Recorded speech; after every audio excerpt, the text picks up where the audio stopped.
que é esse segmento reta e semi-reta? Vamos para reta. Primeiro, a reta é uma linha sem curvas infinita, linha de comprimento infinito. Então, para construir ela, a gente vai escolher dois pontos, né? Os pontos A e B, quaisquer. Vamos passar uma reta, né? Vamos pegar uma reta e passar por esses dois pontos. Então, a reta que passa pelo A e pelo B. Pronto. Só tem uma reta que passa por esses dois pontos, que é essa reta F. Essa reta F é a única reta que passa os pontos A e B. Perceba que ela não tem curvas, então ela não tem curvas ela não tem curva nenhuma. E não tem como você colocar outra linha sem curvas assim, entre A e B. Tem uma. Então a reta é isso. Então aí é a linha sem curvas que passa pelos pontos A e B, comprimento infinito. O segmento justamente um pedaço dessa reta. Isso que a gente chama de segmento de reta. Então coloquei esse segmento de azul. Vou botar e com essa reta, ó, novamente essa é uma linha sem curvas que passa os pontos A e B. O segmento um pedaço dessa reta. Esse segmento aqui, ele está passando entre os pontos A e B. Então, esse segmento é uma parte dessa reta, né? Posso também traçar um segmento aqui, por exemplo, ou aqui, que é a região dessa reta aqui. Eu posso traçar um segmento. Então, um segmento definido dessa maneira, pedaço de reta. Fica a semi-reta. A semi-reta, ela começa num ponto, passa para o outro ponto e segue infinitamente. Então, para construir ela, então, nós vamos colocar a origem dela em A. Ela vai passar por B e seguir infinitamente. Perceba que a gente chama de semi-reta porque justamente ela não faz não vai na direção inversa, né? Ela só vai para uma direção. É isso. Bom, é infinita. Segmento é finito. Semi-reta passa de ponto, vai de um ponto, começa no ponto e segue infinitamente. Então, elementos do círculo vai ser bem rápido aqui, só vai ser importante para círculo trigonométrico.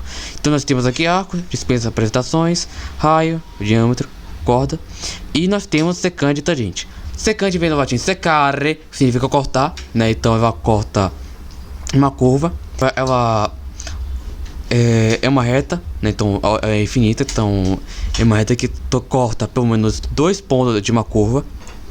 Então ela pode cortar 3, 5, 7, 8, né, de vários pontos de uma curva, né? No caso do círculo, só a secante ela corta exatos 2 pontos, porque não tem 3 pontos para poder cortar o círculo. Então a tangente ela é uma reta, né? Vem de tangens do latim, né? Tocável, né? Daí que veio o tangível, inclusive. É uma reta que ela toca em apenas em um ponto de uma curva. Então nessa curva aqui, a tangente ela tá tocando mais ou menos esse ponto de cá, né? Então no caso de um círculo, né, a reta tangente é uma reta tangente passando por um ponto do círculo. Ela faz exatos 90 graus com raio, ou seja, perpendicular com raio, né? A demonstração eu enviei um link, né, no grupo. e no servidor do Discord. Falando aqui de tangente secante geométricas, né? As tangentes secante trigonométricas, elas não são infinitas, né? Mas elas passeiam diretamente, né? A secante e tangente trigonométricas, é por isso que a gente chama dessa maneira. Vou mostrar daqui a pouco o círculo, vai ficar mais claro o que eu tô falando. Então, bora. 3, 2, 1 e... O que foi isso? Não foi acidental. Esse aqui de propósito. Esse é o verdadeiro, genuíno círculo trigonométrico. Esse é o verdadeiro. Aqui tudo. Acho que o mundo vai mais visível isso daqui. Se você estiver vendo esse vídeo agora, eu já ter mandado a foto do grupo para esse daqui. Esse é o verdadeiro círculo trigonométrico. Eu vou explicar cada parte disso aqui. Bom, a gente vai começar aqui com branco. Vamos colocar então aqui o cartesiano. Positivo, negativo, positivo, negativo. Isso aqui é muito importante para o ciclo trigonométrico. Feito isso, vamos colocar nossas malhas. E agora vamos localizar o nosso centro. No nosso centro, nós vamos então colocar nosso ciclo, lembrando que é raio 1. O cateto oposto equivale ao sino e o cateto adjacente ao cosseno. E se tiver sucesso na ponta qualquer, esse ponto ele vai ser móvel. Nós vamos colocar aqui um raio. Para que é móvel. Eu consigo animar ele. Nesse círculo daqui é como um círculo de raio 1, onde se temos um ponto móvel, o raio vai no centro desse ponto móvel. Nesse caso é o C.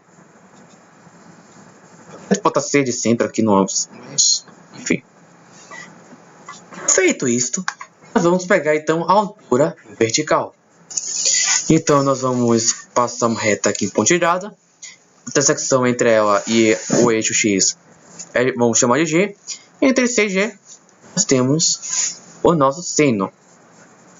Esse seno de teto, porque ele não consegue botar dois senos aqui, né, com o mesmo nome. Então tem que ter essa diferenciação aqui.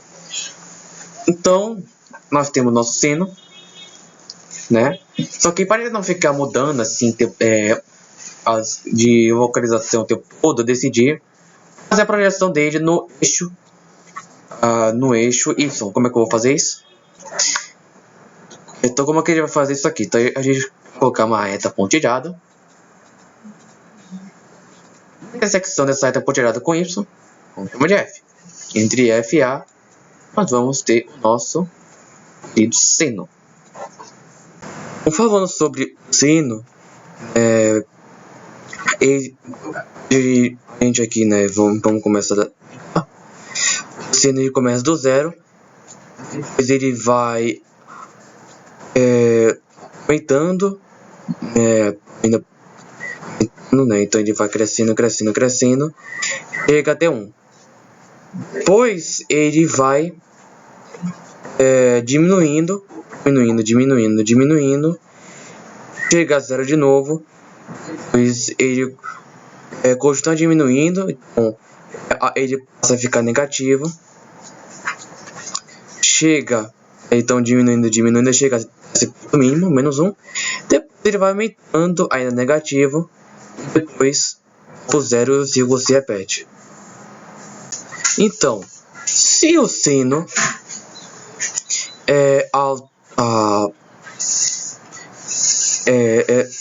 essa projeção vertical, cosseno é a projeção horizontal, né? Vamos partir de cá. Então o cosseno ele começa como seno 1, né? Ele vai diminuindo, chega até 0. Zero, ele continua diminuindo, passa a ficar negativo. Chega a seu ponto mínimo, né? Chega a seu valor mínimo, menos 1. Depois ele começa a aumentar, ainda negativo. Chega a 0 novamente, depois ele continua aumentando agora positivo, e o ciclo se repete.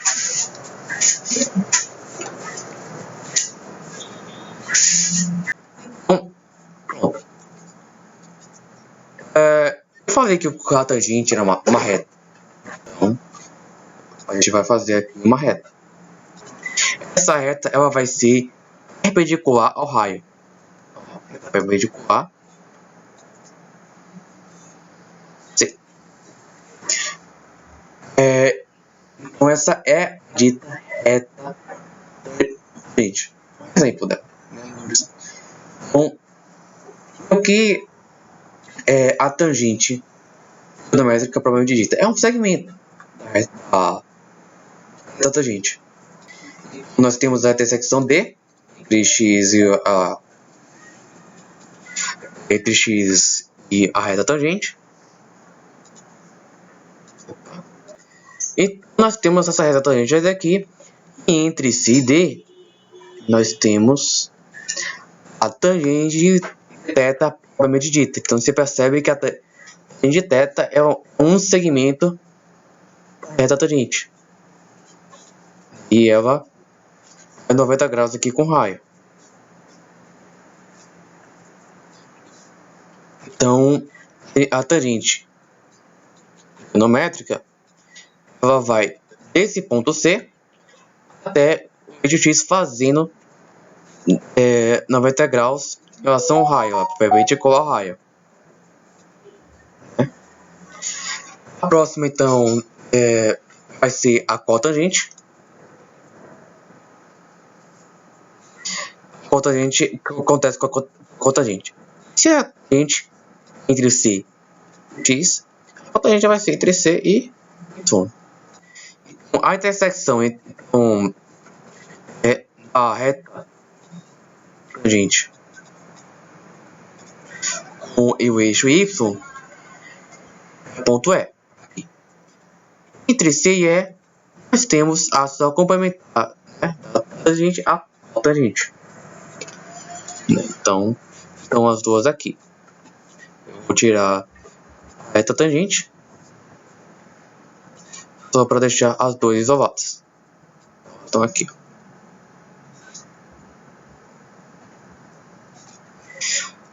Feito isso, nós temos então que a secante ela vai do A até o D. É o seguinte, a tangente ela está tangenciando justamente o C. Aqui, ó. A tangente também, né? Complementar também está tangenciando o C. Por isso que o nome tangente vem daí. Está tangenciando o C. A tangente é só complementar. E por que secante? Porque, como eu falei, secare, né? Então, ela está justamente cortando o círculo. Claro que não é uma secante geométrica, porque ela é uma reta, mas ela corta no círculo. Eu poderia, inclusive, colocar uma reta secante aqui, né, passando por círculo, né, que ele poderia, inclusive, interpretar como isso, o X, ou eixo X. O eixo X, nesse caso, é uma reta secante ou círculo. Dentro dessa reta secante do eixo, que é o eixo X, tem um segmento que é a secante trigonométrica. A secante trigonométrica está cortando o círculo. A complementar da secante é a secante. Vou botar aqui. Esse é o círculo trigonométrico.